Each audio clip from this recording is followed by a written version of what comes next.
আমাদের কাছে আপনাদের সবার কাছে একটাই দাবি, আমাদের এতগুলো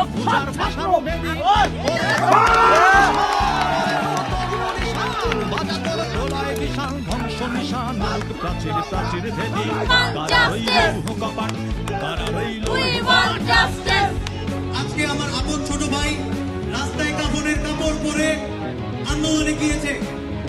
আমি জানি না আজকে আমার আপন ছোট ভাইটা বাসায় ফিরতে পারবে কিনা। আমি জানি না আমার এই ভাইটা আবার আমাকে ভাই বলে ডাকবে কিনা। আমি বলেছি ভাই তুই রাস্তায় যা, আমি তো পারলাম না, যদি বাসায় ফিরতে হয় শহীদ হয়ে ফিরবে। আমরা অস্ট্রেলিয়ার মাটিতে ছাত্র হিসেবে বাংলাদেশে না থাকতে